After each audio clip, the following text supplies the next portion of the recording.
Olá, centelistas! Tudo bem com vocês? Vamos continuar o nosso livrinho, mais que especial, o Livro dos Espíritos. Nós estamos no capítulo 1 da segunda parte, sobre os espíritos, origem e natureza dos espíritos. E agora vamos para as últimas questões do item de ontem, que ficou faltando. 80. A criação dos espíritos é permanente ou só ocorreu no início dos tempos? Pergunta Kardec. Os espíritos respondem, é permanente. Deus jamais deixou de criar. Lembram-se dos atributos de Deus? Deus é eterno.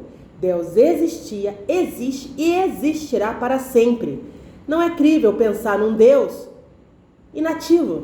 Não faria sentido, né? Jesus diz, né? Meu Pai trabalha, né? Ou seja, está sempre em movimento. A vida é movimento. 81. Os espíritos se formam espontaneamente ou procedem uns dos outros? Respondem os espíritos. Deus cria os espíritos, assim como cria todas as criaturas, pela sua vontade. Mas repetimos, a origem deles é um mistério. E, como eu já disse antes, né, o que é importante a gente saber? Que nós fomos criados por Deus e que Deus é todo poderoso, toda bondade, todo amor, toda compaixão. Então nós somos filhos criados por muito amor, por muita abundância. Isso que importa nos saber nesse momento. 82. É correto dizer que os espíritos são imateriais, ou seja, não possuem matéria? E respondem aqui os espíritos. Como podemos definir uma coisa quando faltam termos de comparação e ainda utilizando uma linguagem insuficiente? Um cego de nascença pode definir a luz? Imaterial não é o termo apropriado. Incorpóreo seria mais exato. Exato, pois sendo uma criação, o espírito deve ser alguma coisa. É uma matéria quintessenciada, mas sem comparação ou semelhança com coisa alguma na Terra. É tão etérea que não pode ser percebida pelos sentidos humanos.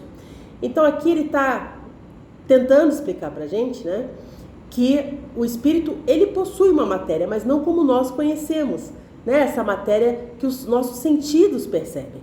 Então ele diz que é uma matéria mais quintessenciada, mais sutil, mais etérea, né? E essa matéria quintessenciada, mais sutil, mais etérea, é a matéria do perispírito. Mas nós vamos falar sobre isso mais pra frente.